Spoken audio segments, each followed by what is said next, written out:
simplemente decirles a todos aquí que en medio de nosotros tenemos a dos grandes poetas mexicanas y que es una oportunidad, una suerte tenerlas para que conmemoremos, convoquemos a Julio. Aquí a mi izquierda a Pura López Colomé, y aquí a mi izquierda a Teri López Mills, que ya nos contarán pasajes, anécdotas, y también hablaremos de la poesía de Julio. Entonces, los que estén a las afueras, por favor acérquense. Yo voy a ser muy breve, Hernán, porque queremos también leer poesía de Julio. De eso se trata, sobre todo, de eso se trata, de leer poesía de Julio. Entonces, nomás brevemente decirles que yo conocí a Julio en 1990 porque era amigo de mi hermana Selma en el Green Hills. Mi hermana se acercó a mí y me dice: Eloy, tengo un amigo que es poeta y te lo quiero presentar. Yo trabajaba aquí en la revista de la Universidad de México como corrector de estilo y estábamos buscando un corrector de estilo. Me lo presentó Selma y de inmediato nos caímos bien, porque la verdad es que a todo el mundo le caía bien. La verdad, digo, no conozco a nadie, a todo el mundo le caía bien. Mi amistad con él duró 3 años, hasta el 93, 94, que fueron los años que trabajamos juntos en la revista de la universidad. Yo ahí hice mis pininos, él hizo sus pininos. Está aquí con nosotros también Hola Carmina, que también tiene recuerdos de esa etapa con Julio, y ya después ya lo vi ya menos veces, ocasionalmente, dado que la geografía nos fue llevando por diferentes lugares. Pero bueno, no me quiero alargar y quiero nada más empezar con un pequeño, bueno, no tan pequeño, un poema de su primer libro que a mí me gusta mucho y que sí ha sido citado y antologado, para que nos demos una idea de quién era Julio. Lo voy a leer en voz muy alta para que se escuche aquí alrededor. Entonces prestemos oídos a la voz de Julio. Celebración de las cosas. Dispuestas en la mesa, las cosas se enarbolan. La mesa se enarbola con las cosas. En un segundo espléndido se colma el lomo de ávidos emblemas, buscando el ojo que los cifre y los detenga. Blanden su cuerpo estricto, danzan la danza de su forma persuasiva, se inflaman hasta el filo de sus lindes y hacia adentro, hacia su corazón de cosa ilusionada. Me cortejan. No estoy aquí sino en la cosa. La doto del impulso de mi sangre y la echo andar hacia su centro. La cosa crece alas, vuela en el cielo íntimo y preciso de su carne. Celebra coincidir con ella misma, corresponder al ritmo de su ritmo, ser la armonía, el centro de las cosas. No existe afuera ni mañana ni por qué. Todo es las cosas reinando en el instante. El cántico de estar y pronunciarse, lo más pequeño y su pancarta. El alquiler altivo en su menudo coto de dolor, el clip solícito, las tillas saltimbanqui, el feo pero tenaz pisapapeles. Todo es lo que los ojos manifiestan y todo lo demás desaparece. Gracias, Ubi.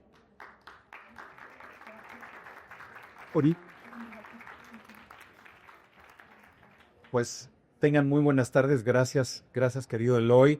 Me da mucho gusto, antes que cualquier otra cosa, recibirlos en este breve recordatorio de la obra de uno de los poetas centrales de su generación y uno de los amigos centrales también de nuestro corazón, al menos de quienes estamos en esta mesa, arriba y abajo. Así que de entrada quisiera agradecer, por supuesto, la presencia de la querida maestra Julia Santibáñez, directora de Literatura y Fomento a la Lectura de la UNAM, de tantísimos colegas, pero sobre todo también quiero resaltar la presencia de Ana, Santiago y a la madre de Julio, que están con nosotros, y lo agradecemos de veras de corazón porque eso es, es una de las, poco decirlo, sin dolor, pero también con alegría, es uno de los consuelos que tiene esta mesa. Gracias por estar aquí. La madurez de una vida, escribió Javier Villaurrutia en su prólogo a El León y la Virgen, una antología poética de Ramón López Velarde.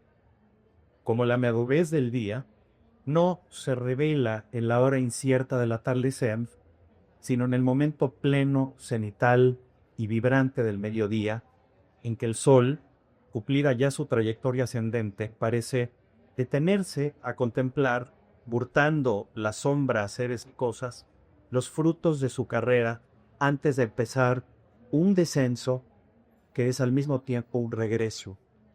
Desaparecido en el mediodía de su vida, la muerte no vino a derribar esperanzas ni a cegar promesas en flor, porque Ramón López Velarde había ya realizado las primeras y cumplido las segundas. Su viaje fue el perfecto viaje sin regreso. Hasta aquí la cita de Villaurrutia. López Velarde, recordemos, había muerto a los 33. Villaurrutia, que también fallecería prematuramente a los 47 años, escribió aquel prólogo de las palabras que acabo de citarles a los 39. De tal manera que la madurez del poeta y crítico Villaurrutia coincidía directamente con la de López Velarde. Una madurez fisiológica que hoy, como sabemos, hubiera permitido a Dante anunciar la mitad del camino de la vida, mucho más allá de los escasos 35 años al inicio de su comedia. Aquel momento pleno, cenital y vibrante del mediodía, en palabras de Villaurrutia, llegó para el poeta Julio Trujillo con su libro inicial, Una sangre, que hizo de su autor de apenas 25 años una voz central de su generación y del paisaje de la poesía mexicana contemporánea. Guillermo Sheridan, incluso al presentar el volumen, bautizó legendariamente a Julio como un joven clásico, un joven poeta que tira su moneda en el laborioso terreno riguroso y original de lo clásico.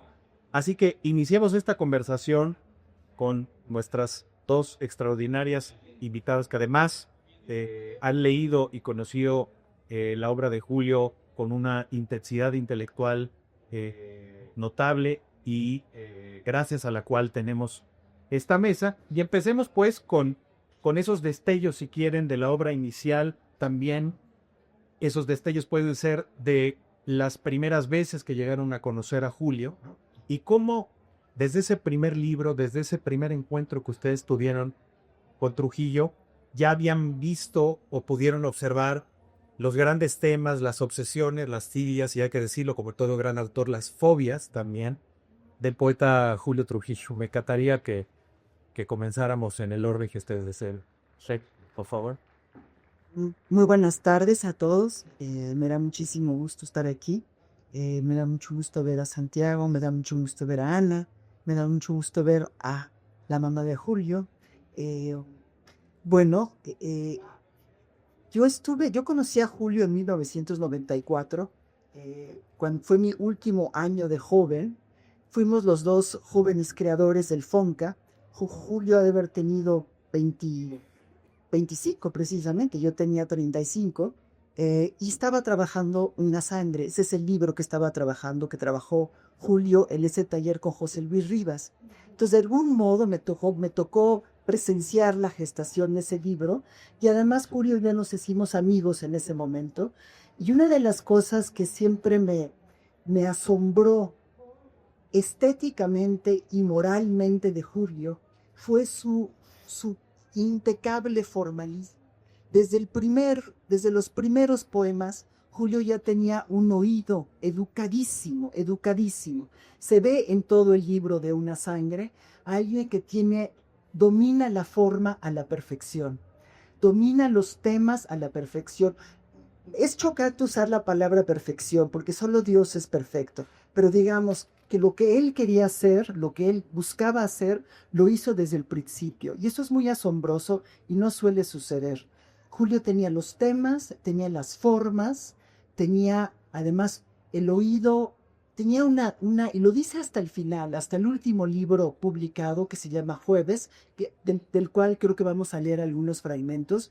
El amor por las palabras complicadas, el amor por los adjetivos y no el amor, la pasión por las esdrújulas, por las palabras esdrújulas. Julio sabía colocarlas con una exactitud y luego no solamente las palabras, los autores, ¿no? Julio era López Velarde, estaba Gorostiza, desde el principio está Lezama Lima con el toconoma, el hoyo en la pared, desde el principio hasta Jueves.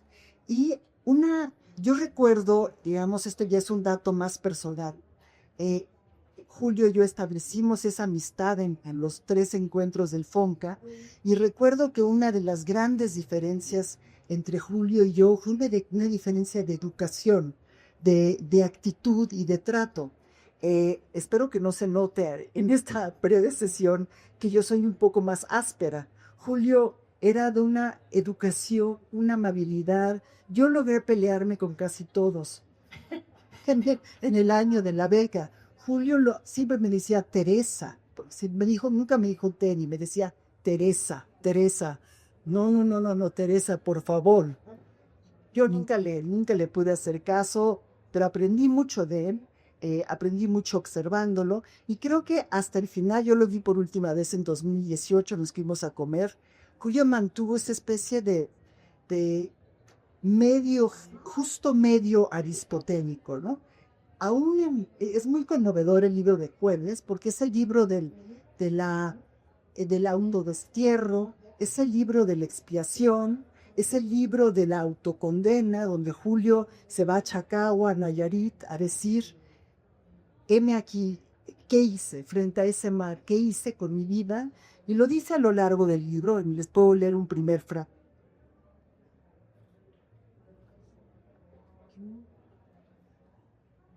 Te habías diagnosticado de insaciable, eras capaz de examinarte debajo de tu propio microscopio, de ver cómo flotabas en una gota de agua, pataleando, apenas un microbio en el espacio.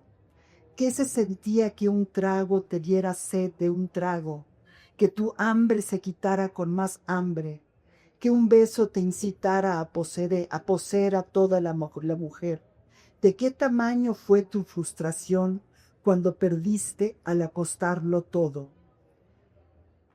Bueno, ese Julio que además es un viaje, es la noche oscura de Julio bajo el sol terrible de Chacagua, ¿no? Es interesante ese contraste porque en Jueves y en toda la obra de Julio, ahora que la releí, hay esta contención de la rabia, hay esta contención de la furia, hay esta contención del amor, hay esta contención del odio, porque ¿por qué no va a estar ahí el odio? Hay esta contención de lo salvaje, por eso la forma es tan estricta en el caso de Julio. Y eso, digamos, lo coloco aquí, digamos, como tema, pero eso me parece asombroso desde el primer libro, cómo Julio se trazó un camino, lo tuvo muy claro desde un principio, la celebración de las cosas que acaba de leer Eloy, el poema Los Limones, La sangre adicta, que es un poema homenaje a López Velarde, La sangre devota, y esa pronunciación de esa sangre que va a trazar un hilo, ¿no? Va a trazar una fuente, va a trazar un goteo, pero va a trazar también un dolor, ¿no? Una forma de dolor que se ve en todos los libros, ¿no? Y me gustaría cederle la palabra, por supuesto, a Pura López Colomé, que además ha tenido un interés muy particular en el acelerador de partículas y en Jueves, libro del que estamos mencionando ahora aquí, pero me gustaría que nos contaras también, Pura, cómo fue tu acercamiento con Julio, cómo descubriste desde sus primeros poemas una voz muy particular que fue enraizándose, dándose, hasta llegar a este poema que, por supuesto, tiene muy pocos paragones en la poesía mexicana del siglo XX y XXI. Creo que es un poema que tiene una tradición de largo aliento instalada, que lo mismo viene, como bien señalaba Teddy, de Muerte sin fin, de Gorostiza, pero también de los poemas aparentemente menores de Gorostiza, como a Canciones para cantar en las barcas. Y también, por supuesto, el referente del poema total, incurable de David Cuerta, que también fue una de las tutorías estéticas de Julio Trujillo. Sí, te cedo la palabra. Buenas tardes a todos. Muy honrada de estar aquí, justamente con este pretexto del Julio, tan querido amigo Tani, a quien conocí gracias a los dos poetas que tengo aquí y a los que les agradezco siempre esto, ¿no? Tuve un contacto privilegiado personal con él, en realidad, cada vez que tuve que ver con la revista que él animaba y que siempre me invitó a publicar ahí, siempre platicábamos más tiempo del que debíamos, yo creo, ¿no? Recibía lo que yo le llevaba y jamás en la vida me hizo un comentario como negativo. Tanto que yo sabía perfecto que tenía sus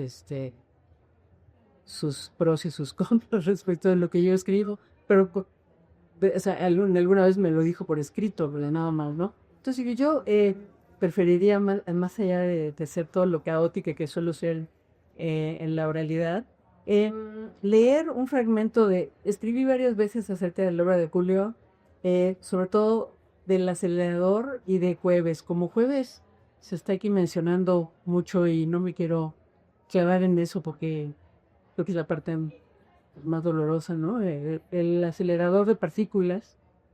Me gustaría leer un par de, pues, de escribir de reflexiones en torno a eso.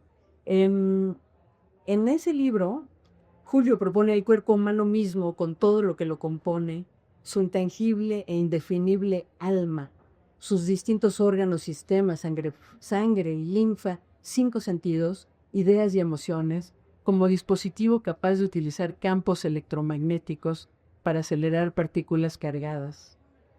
Palabras, lenguaje-principio, verbo-fin, a las velocidades, a altas velocidades, y así colisionarlas con otras partículas, quejidos, gritos, sonidos, deseo expresivo. De esta manera, de acuerdo con la definición científica del acelerador, se generan multitud de nuevas partículas, las que hoy acaso no reconocerían ni Góngora ni Lope, que tal vez horrorizados volverían a caer en el sueño eterno, generalmente muy inestables, cuya duración de menos de un segundo, su articulación fonética resulta esencial para la poesía. Y eso encarna, de hecho, esa minucia, esa punta de un hilo sonoro intraduciblemente espiritual, alojado en cada lengua. Esto permite estudiar más a fondo, entonces, las partículas colisionadas de Julio por medio de las generadas, es decir, según yo, las creadas por él mismo. Hay 2 tipos básicos de aceleradores, los lineales y los circulares. En los dos, Julio hace lo que éstas hacen. Estos imitan, de cierta forma, la acción de los rayos cósmicos sobre la atmósfera terrestre, lo cual produce al azar una lluvia de partículas exóticas, inestables. Arte de mijitos, poesía, con formas establecidas, o transformadas, o híbridas, o en penas. Una partícula impone la clave, como en el bosón de Higgs, la llamada partícula de Dios, que Stephen Hawking, Dixit, podría destruir el universo.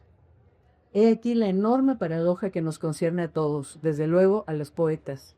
La partícula que conforma todo el universo, la elemental, lleva dentro el germen de su propio fin. En poesía podríamos llamarla partícula de voz, no de Dios, sino de voz, que igual construye una palabra significativa y multiplica sus sentidos, que la deconstruye. Cosa ni mala ni buena, cosa inevitable. Dicho lo cual, se puede entrar en materia con los poemas de Julio. No sé, cada quien piensa leer uno, yo leo. A mí me encantaría también, ya que empezamos a desmenuzar un poco el catálogo de obsesiones de Julio, que son muchas y yo creo que además valdría la pena volverlas a poner sobre la mesa. Ya indicaba Teddy, por ejemplo, el oído sinfónico, ¿no? Lo muscular y lo enérgico de su dicción, ¿no? Su debilidad por los esdrújulos, que no es poca cosa, sobre todo en una poesía que, como la mexicana, de hasta cierto tiempo fue muy taimada con esas cosas y le parecían jugarretas menores o, digamos, destinos y percepciones menores del gran fenómeno de la poesía, ¿no? Escuchen, por ejemplo, estos versos de Julio, ¿no?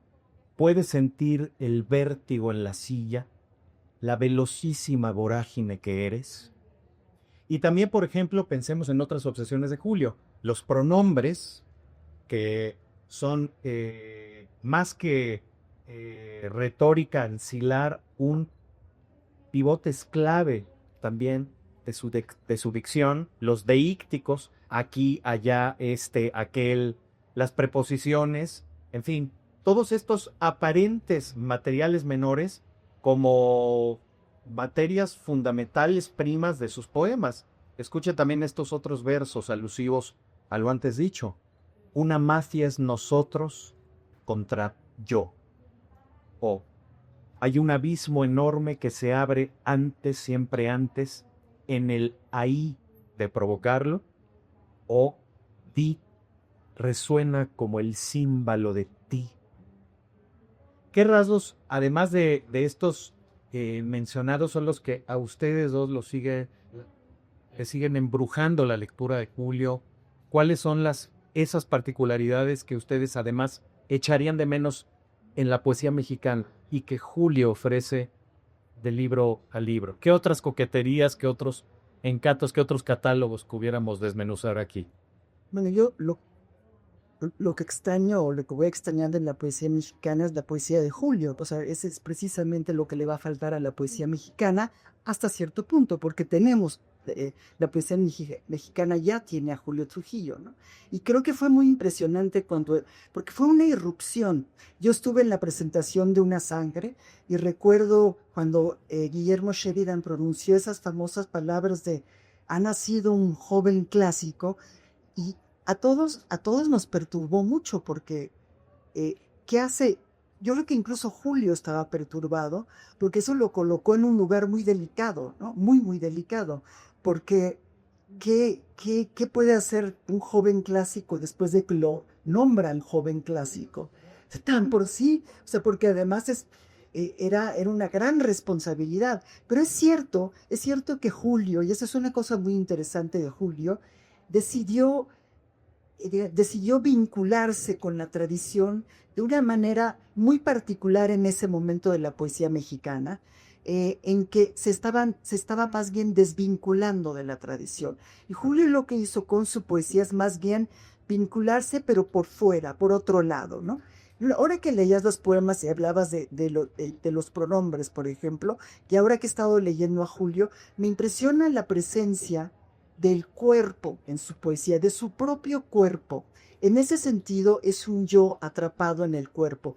Julio siempre está muy consciente de los espacios, de las distancias, el árbol que está afuera, el árbol que él no puede tocar. Él en realidad está muy consciente de cómo las palabras no tocan a las cosas y por eso las usa casi como si las palabras también fueran cosas. Y hay una manera en que van pesando las palabras en el poema. En todos los poemas adquieren un peso muy particular las palabras. Y eso también es muy, muy especial de Julio, ¿eh?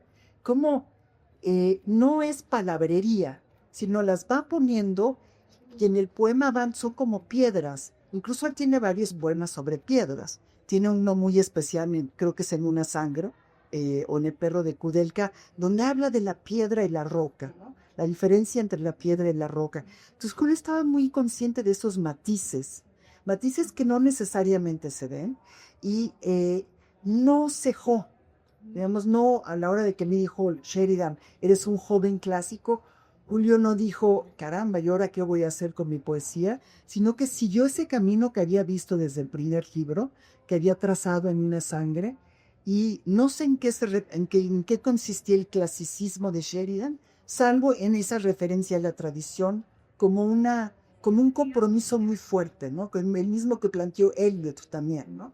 Que no se puede ser original frente a una tradición es un error, ¿no? Y creo que Julio en ese sentido fue muy, muy, absolutamente coherente, ¿no? Yo quisiera leer otro fragmento de Jueves. ¿Qué pasó, Leope? Pura. Mira tu teatro personal, vacío, lleno de ti. Atiende el soliloquio de tu angst. Esa onomatopeya, esta es la obra en la que hablas y te escuchas, en la que todos los actores son tú mismo y tú el espectador, el escenario de tu drama. ¿A quién le hablas? Te espera nadie. Tu bronca soledad en las butacas de un circo decadente. Fuera de moda, con tu reparto de animales y payasos, y esa desvencijada, fútil retórica del gordo, maquilladísimo presentador que aferra sus solapas como un náufrago. Calla, no hables ni en silencio, no te marees en las marismas de tu articulación. Cierra los ojos e ingresa en tu organismo. Te espera el gran circuito de la sangre que se encrespaba ayer y hoy se apacigua, los ríos y vetas de tu sinuosa geografía, caminos navegables para un ánimo líquido. Es un ciego fluir o lo acompañan miles de ojos. Tú eres los ojos vueltos hacia adentro e intuyes que lo que avanza aquí se corresponde con lo que avanza afuera, que un mismo centro imanta al mundo y a tu cuerpo.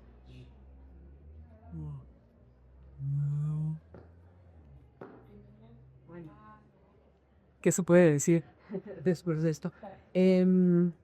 Una de las aspectos que me unieron siempre con Julio para poder hablar de poesía desde que lo conocí y demás fue la necesidad de la música del verso, ¿no? Que sin la música en el verso no existe. Es decir, podrá haber mucho intelecto metido, muchísimo poder expresivo en la imagen, pero si no hay una música clara, se desmorona todo inmediatamente, ¿no? Fue algo en lo que siempre pues, me enorgullezco de haber coincidido con él. Un ejemplo más allá de mis opiniones que se pueden desmoronar de inmediato, esto no se desmorona, ¿no? Dice, decides irte cueste lo que cueste, con estas herramientas que son tuyas, fonemas de la entraña, cosas, rayas, tus arañazos que serán runas olvidadizas en la nada, polvo de tu pisada aquí, ahora, mientras tú también pasas como un sol que aconteció, pero siempre hay el pero. Sabe que del oído nacerá una larva del oído, como si hablaras en voz alta, como semilla que nació de un eco, un jugo nuevo, que entre palabras fermentara y diera su sabor en el quifón, quedándose en la persecución, bebe de ti que te estás engendrando con palabras, abre la puerta, reconoce al ángel o al extraño y ofrece suavemente tu enramadas, este castillo para entrar en ti, microbio, jabalí, persona que en la noche en medio de la nada pidiera nada más un vaso de agua. Es el umbral, la bienvenida que te das, el hola es una casa de palabras y es tu casa. Come de ti que tienes hambre y vienes agotado, deja tus armas y desmaya, este es tu hogar, tu fuego de sintagmas, piedras y ramas, los materiales deben ser sencillos, como el hombre, las palabras claras, no busques, sino encuentra, usa con gratitud esta manera de decirte que va compareciendo, solo sucede, que fluyan tus vocales como un agua para una simple sed, un agua clara, para una mente clara y despejada de nubes, de tormenta despojada. Esta es la meta. Querías un horizonte circular. Viajaste horas y horas para aislarte, pero tú siempre estás contigo. A donde vayas, vas contigo. Si no te mueves, vas contigo. Puedes bogar a las inmensidades del océano, estar parado en un ladrillo, vas contigo. No hay nada más exótico que el mar de tus entrañas. Eres la tundra y el jardín, selva selvática y laguna, gota y vórtice. No hay mapa, apenas un puñado de palabras. No hay brújula, apenas un olfato.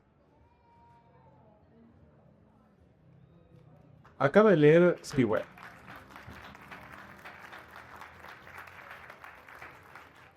Acabo de leer Pura, un verso que dice: no hay nada más exótico que el mar de tus entrañas, y eso me lleva naturalmente a otra preocupación central, un tema y un hábitat tan propios y tan naturales de Julio, desde el primer libro y desde el primer poema del primer libro, que es Mar Adentro, ¿no? El mar, que es ese escenario fundamental de la obra de Trujillo, desde Una sangre hasta los poemas que compondrán los libros que vienen, por cierto, espérenlo muy pronto, un libro que acaba de ser publicado por el sello español Pretextos, y que obtuvo el año pasado el prestigioso Premio Internacional de Poesía Margarita Hierro, y un libro que también vendrá por parte del catálogo de Trilce, que se ha cargado de la edición de buena parte de los libros de Julio junto con el sello de Almadía, y que se trata del libro Una isla que está por venir, según nos ha contado su editora Débora Holtz, ¿no? Decíamos pues que en ese poema, Para Adentro, fíjense cómo empieza Julio, ¿no? Ciego, el mar labra en la piedra un grito airado, la aplasta con el yunque de su aliento, mengua sus bordes altivos, la abraza embrutecido y la somete. Es un trabajo del mar, pero también, si se dan cuenta, es el trabajo del poeta sobre la piedra, sobre la cantera de su verso y de su lenguaje. Todo el tiempo Julio hizo ese tipo de asociaciones. No hay juegos, no hay rituales que se expresen a lo largo y ancho de la obra de Julio que no sean asimismo metáforas del acto de escribir y del acto también de perseguir la metáfora, el signo o la palabra convertida en cosa, ¿no? En sus últimos poemas, aún inéditos, el mar, por ejemplo, insiste no en su vaivén y aparente monotonía, sino en esto que, por cierto, alguna vez platiqué con Julio, que le encantaba el extraordinario ensayo El mar de Jules Michelet, por supuesto. Y fíjense la curiosa advertencia que nos hacía Michelet, que creo que es una advertencia para cualquiera que quiera escribir sobre el mar, como lo hizo también Julio. Las insignificantes libertades, dado nuestro atrevimiento, que nos tomamos a la superficie del indomable elemento, vuestra audacia en correr sobre ese profundo desconocido, poco vale, y en nada puede menguar el legítimo orgullo del mar.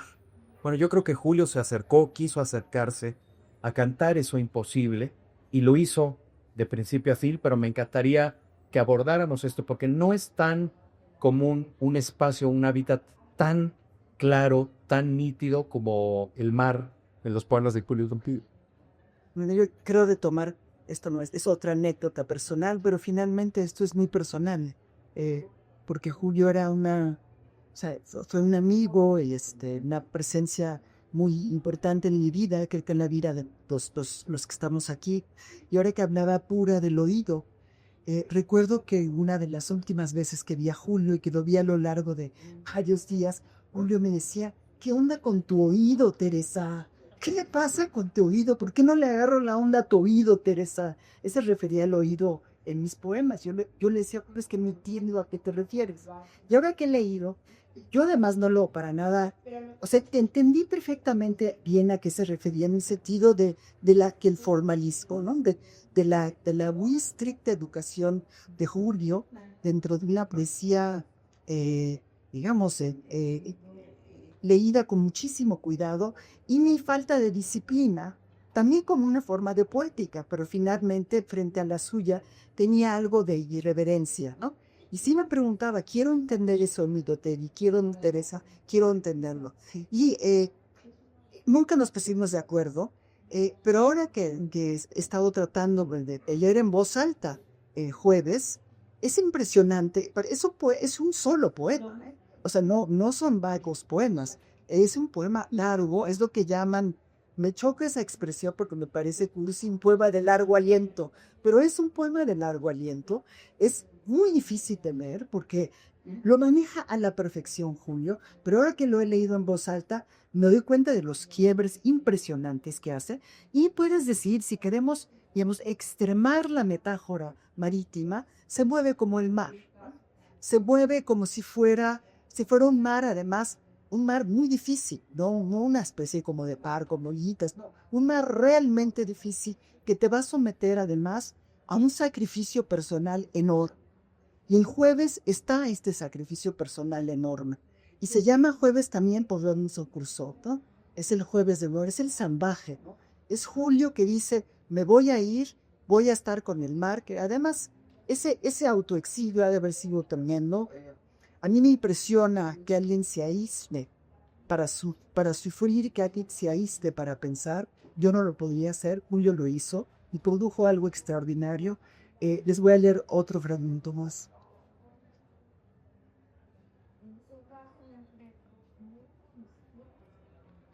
Este es el mundo y su escritura, la jungla de los textos, el espesor por el que avanzas con tu hoz, pacientemente desbrozando, y lo que abres adelante ya se cierra atrás, forjas un ámbito instantáneo.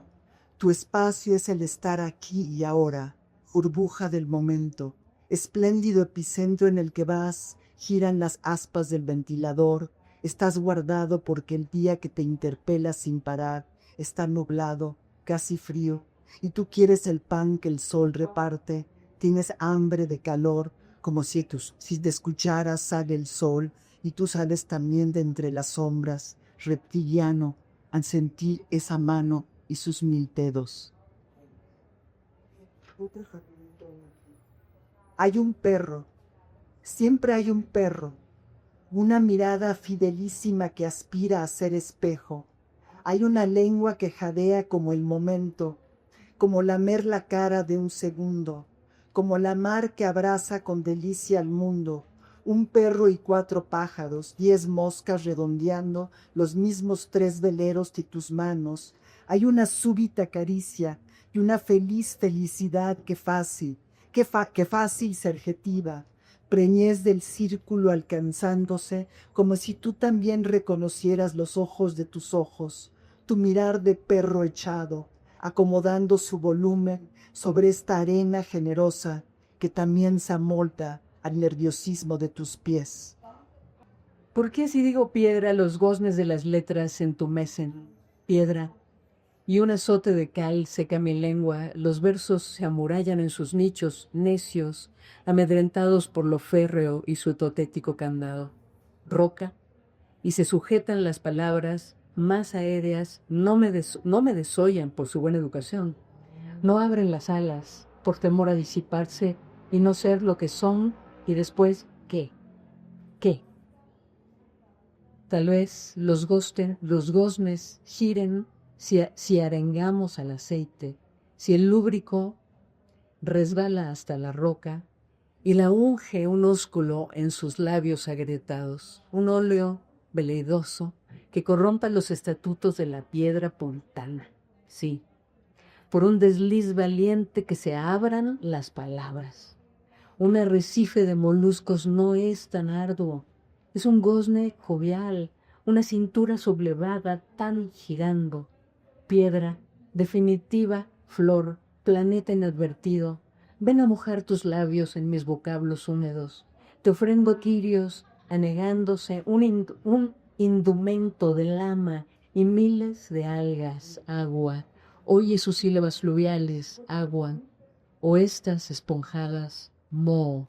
Te doy una pasión, las olas, ellas amansarán las líneas de tu rostro.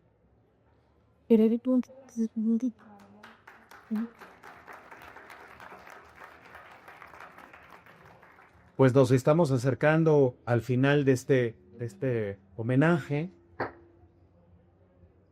Yo quisiera leer un poema del Acelerador de Partículas, uno de los libros previos a la publicación de Jueves, pero creo que este es un poema donde además esa segunda persona en la que siempre nos acostumbraron los poemas de Julio resuena en toda su furia contenida, pero también en toda su manera tan particular de vertebrar el poema a fin de que algo se establezca como una relación duradera, posible, verosímil, entre el mundo de las cosas y ese yo. B. La derrota es el éxtasis. Habrá que agonizar y no morirse. Hay una fe carnal y cotidiana más nítida en su pura duración que Dios. Lo sólido es lo frágil y yo opto por creer. Voy construyendo con preguntas, con hastío, con pasos rápidos o demorados al interlocutor inmenso de no ver, de imaginar. No estar iluminado, sino asir el ínfimo cerillo, deletrear una flama. Hay un abismo enorme que se abre antes, siempre antes, en el ahí de provocarlo. Y no hay caída sino la parábola del borde, que no está en ningún lado. Yo creo en la púa de una pregunta que jamás culmina. Soy esa resistencia, soy el desarrollo de la curva. Llegar es conceder que hay una cifra. Un ídolo es llegar. Ven, anda conmigo rumbo a nada. Sé no la pisada sino el arco tenso de morirse a bocanales. Ven, sedúceme con prisa, duremos con los ojos bien abiertos. Estar muriendo es nuestro reino. No estar muertos.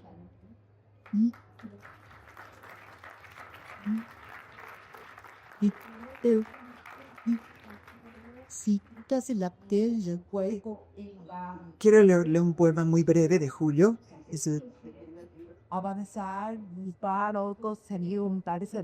Poema que le dedica a Octavio Paz, se llama Las 6.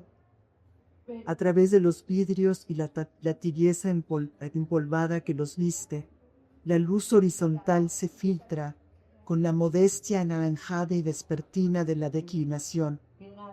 El sol se puede ver como una oblea, y como ella en comunión podemos consumirlo. No dura nada. Mientras escribo sol, se instala el gris dubitativo de las 6.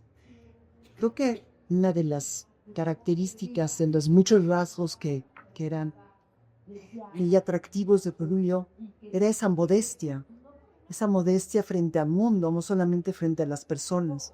Y eso lo caracteriza desde el primer libro, ¿no? Por eso hay ese canto a las cosas, ese asombro frente a los limones, ese asombro frente a la mesa, frente a las sillas. Había algo de niño jugando con ribetes en su poesía, con esa gran dominio de la forma, ¿no?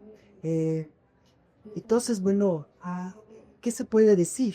¿Qué se puede decir salvo qué extraordinaria obra que escribió Julio? Qué extraordinario haber conocido a Julio. Qué extraordinario. Y además, ¿qué se puede decir? ¿Qué se puede decir? Salvo yo expreso todo mi cariño, toda mi amistad, todo lo que aprendí de Julio y nada más. Gracias. Si quieres, ya para terminar, leeros algo, y también después tú, Hernández, eres yo. Adelante. Tuve la suerte de compartir con Julio y gusto por el canto.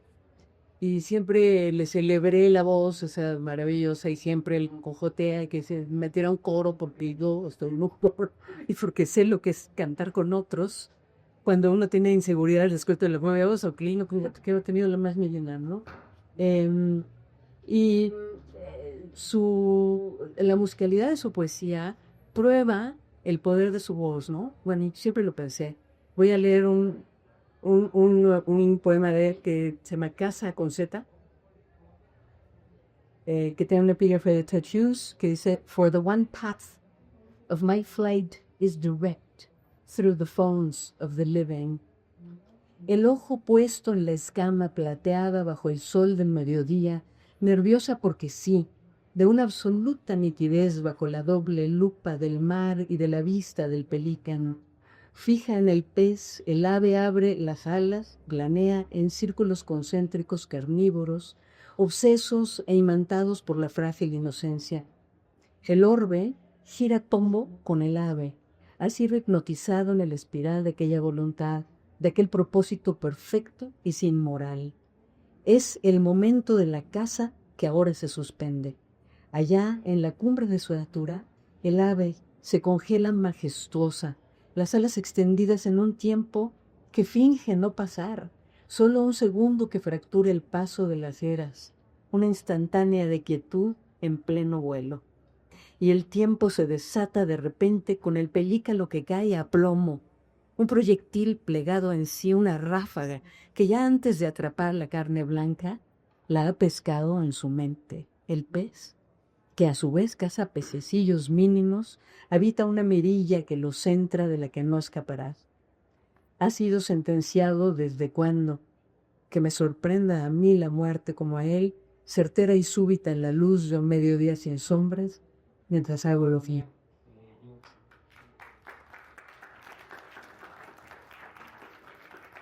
Muchas gracias, Tira. Muchas gracias, Estel. Muchas gracias, Hernán. Ahora sí que se nos acabó el tiempo, ¿correcto? Yo quiero concluir, que ella también lee un poema porque están los cortos de tiempo. Ojalá pudiéramos tiempo para seguir leyendo. Perdón. Para seguir leyendo poemas de Julio. Pero bueno, los invitamos a que lean, se acerquen a los libros de Julio. Yo quiero concluir con un coraje.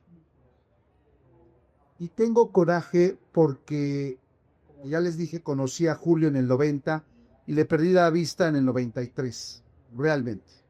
Esos años, incluso ahorita me acordé que conocí a tu mamá cuando eran novios, alguna vez me llevó a su casa, me acuerdo lleno de libros y tablas, ya no sé, se habían casado, todavía los habían casado, no sé.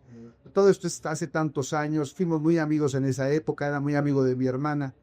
Luego yo me fui a Estados Unidos, pasaron 27 años y yo no viví en México, pero nomás quiero terminar porque es esos corajes que me da de no haber podido ser tan amigo como ustedes fueron de Julio. Porque las veces que nos veíamos, me recuerdo una vez en Madrid, que me lo encontré en la calle, me acuerdo perfectamente, a las 2 de la mañana, ¿y tú qué haces aquí? ¿Y tú qué haces aquí? Nos dimos un abrazo con mucho, mucho cariño, muy emocionados, y eran así como esos encuentros fortuitos. Luego en México, en Alfaguara, lo vi, una vez comimos, pero siempre como esa persona que tú quieres que sea tu amiga, y sí, va a ser mi amiga, va a ser más mi amiga, y lo voy a encontrar, y nunca sucede, y esa es mi historia, y ese es mi caso, nada más compartirles, que la verdad que envidia que ustedes pudieron estar más cerca de él todos estos años, y bueno, coraje porque pues se nos fue, y le voy a acercar más, les invito a que se acerquen más a la presencia de Julio. Muchas gracias, buenas noches. Buenas noches, muchas gracias.